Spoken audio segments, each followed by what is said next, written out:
Muy buenos días, soy la doctora Jenny Pomachuquija, médico residente de segundo año del Servicio de Gineco-Obstetricia del Hospital Nacional Arzobispo Loaiza. El día de hoy vamos a realizar la videoconferencia sobre clave azul.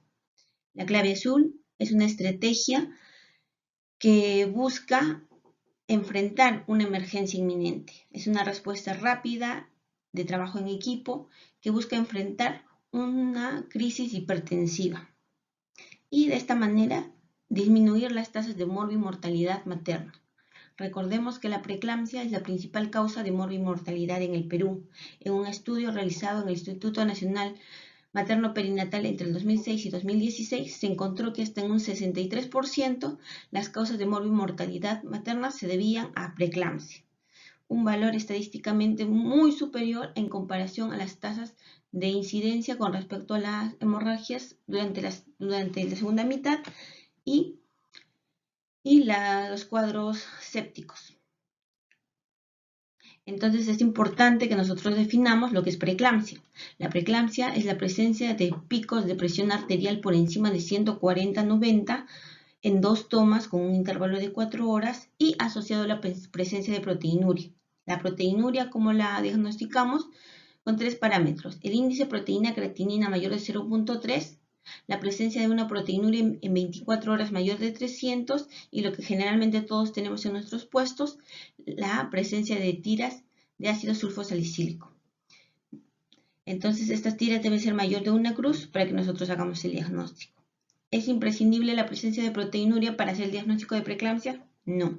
Basta con que haya picos de presión arterial asociados a disfunción de órgano diana, ya podríamos estar haciendo diagnóstico de preeclampsia independientemente de la presencia de proteinuria.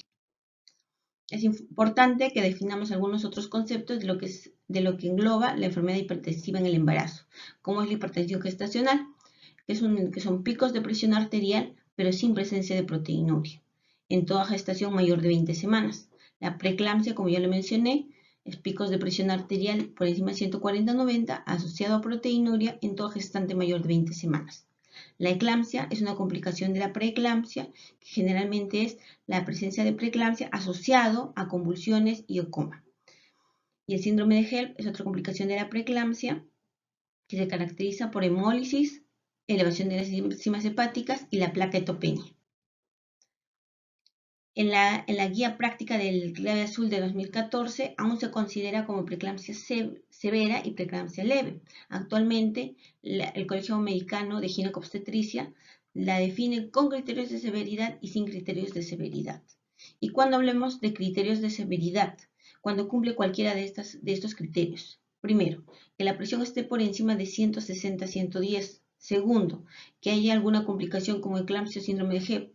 Tercero, que hay síntomas premonitorios de eclampsia, como cefalea, tinnitus, escotoma y epigastralgia, siendo el más frecuente la presencia de epigastralgia. Cuarto, las plaquetas menores de 100.000. Quinto, elevación de las enzimas hepáticas por encima del valor basal. Sexto, que la creatinina esté por encima de 1.1. Y séptimo, la presencia de edema pulmonar. Cualquiera de esos criterios nos da una preeclampsia severa o con criterios de severidad. ¿Por qué es importante mencionar esto? Porque cuando nosotros vamos a aplicar o vamos a activar nuestra clave azul, no vamos a activarlo ante cualquier crisis hipertensiva, no, sino solamente en los casos que hablemos de una crisis severa, una eclampsia o un síndrome de HELP. En la clave azul busca hacer un diagnóstico precoz. Tiene como objetivo realizar un diagnóstico precoz, saber cuándo activar la clave azul, asignar los roles y funciones que cada personal de salud debe tener y definir las condiciones de manejo y cuidado definitivo de la enfermedad y las claves para realizar la referencia, ya sea hospitalización, UCI o a sala de operaciones.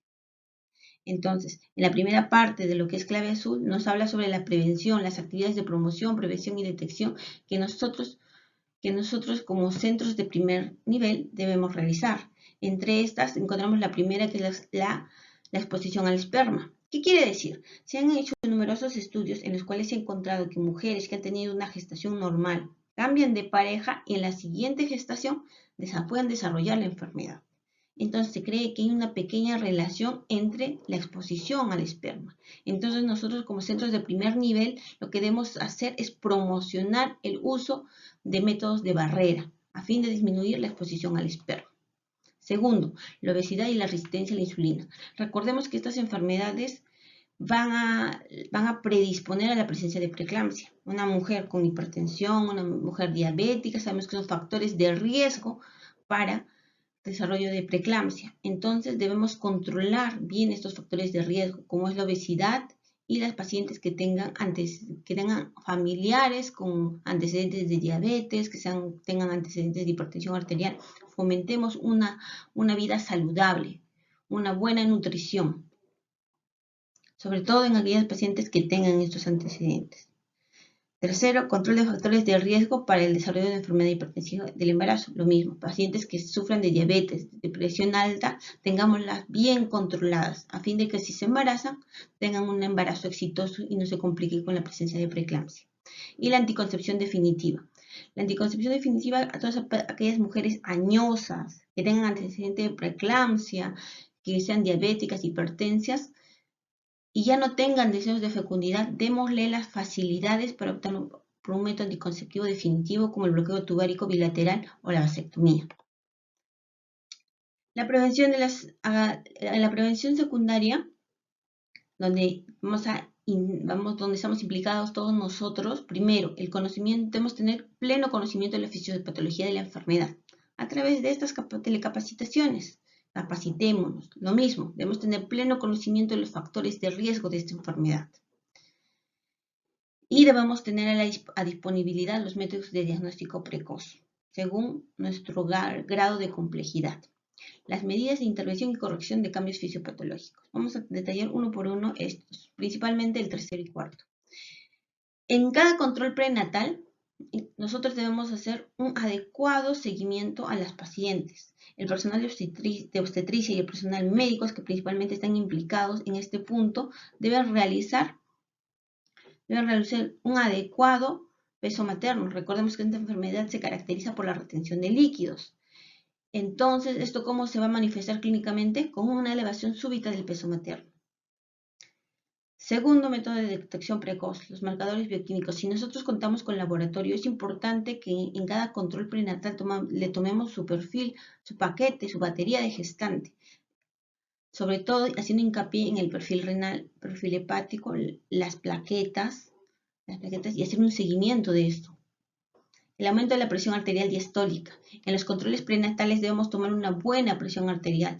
Recordemos que el aumento de la presión diastólica por encima de 15 milímetros de mercurio sobre la basal nos va a ser un indicador de diagnóstico precoz de la preeclampsia. La flujometría Doppler. ¿Cuándo hacemos la referencia a una gestante para que se le realice la ecografía Doppler?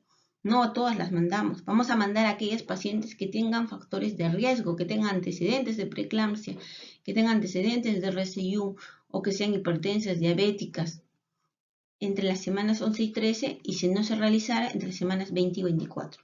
Y el ácido úrico, que es un marcador bioquímico importantísimo, valores por encima de 5.5 nos van a dar un diagnóstico precoz de preeclampsia. La proteinuria, si tenemos proteinuria en 24 horas, tomémosle, pidámosle. Si no, si la paciente tiene recursos, pidamos su índice de proteína creatinina que debe ser mayor de 0.3 para realizar el diagnóstico. Y en todo caso, si no lo tenemos, en toda paciente con factores de riesgo, en cada control prenatal se debe tomar su tira reactiva de ácido sulfosalicílico.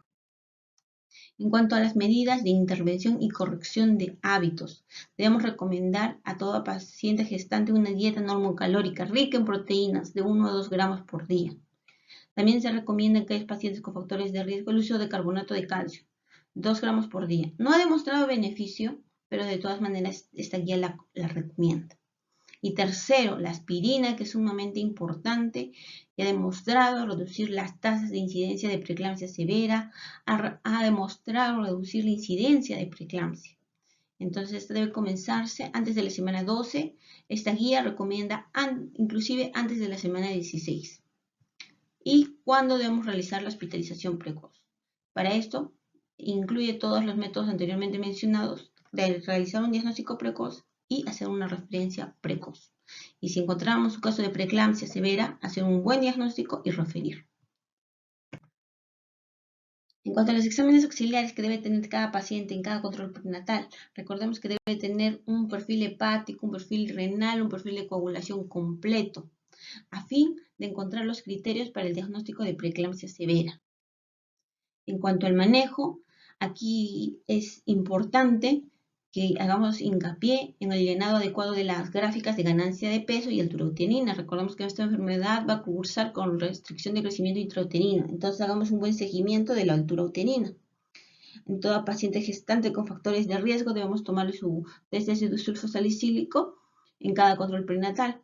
Además, debemos añadir aspirina al tratamiento antes de la semana 12 para disminuir las tasas de incidencia de preeclampsia severa y realizar la adecuada referencia entre la semana 11 y 13 para todos aquellos pacientes que tengan factores de riesgo para que se realicen su ecografía Doppler y hacer un diagnóstico precoz. Y entre las semanas 28 y 32 debemos actualizar los laboratorios. ¿Por qué? Porque entre estas semanas generalmente se producen los picos de preeclampsia severa. En cuanto a las medidas profilácticas, ya les mencioné el uso de calcio y el uso tan importante del ácido acetil salicílico antes de la semana 12 o inclusive se considera que ha demostrado beneficio antes de la semana 16 y hasta el término de la gestación. ¿Y cuándo culminamos el embarazo? Si hablamos de una preeclampsia sin criterios de severidad, tranquilamente podemos esperar a que el feto esté maduro hasta las 34 semanas. A partir de las 34 semanas hacemos la referencia y evaluamos la fecha de término de gestación. Pero si tenemos una paciente entre las 32 y 34 semanas con preeclampsia severa, pero sin daño de órgano diana y que está controlando presiones, entonces podríamos esperar a madurar los pulmones del bebé y recién evaluar la posibilidad de término de gestación. Pero si tenemos una preeclampsia severa con daño de órgano diana que no está controlando presiones o una eclampsia o síndrome de HELLP, el tratamiento es término de la gestación independiente de la edad gestacional. Ahora entremos de lleno en lo que es clave azul. La clave azul tiene un kit que debe contener todos los medicamentos que en la diapositiva señalados. Este kit debe estar en la sala de emergencia, en la sala de operaciones o en la ambulancia si nosotros lo tuviéramos. La clave azul es una estrategia de trabajo en equipo que busca afrontar la emergencia hipertensiva. Entonces llega la paciente y generalmente el vigilante es la persona que va a dirigir a la paciente, ya sea emergencia o ya sea consultorio externo. El primer contacto con quien va a tener la paciente va a ser con el técnico de enfermería. El técnico de enfermería debe estar capacitado para una adecuada toma de presión arterial. Toma una presión arterial de 160/80, 200/110. Inmediatamente informa al médico o al personal del equipo de guardia para que ellos activen la clave azul.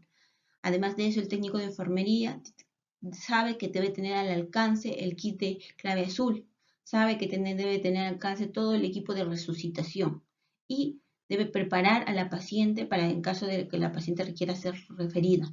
Además de eso, debe estar atento a todas las indicaciones y apoyo al personal de enfermería.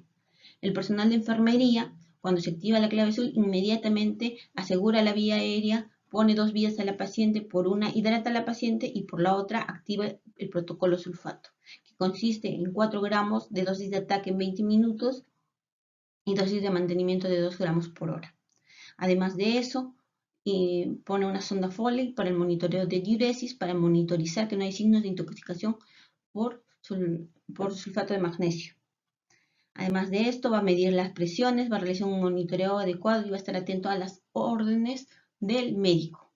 En cuanto al médico, el médico es el que toma decisiones, es el que activa la clave azul, es aquel que va a evaluar el estado de conciencia y estado general de la paciente. Va a decidir su referencia o no.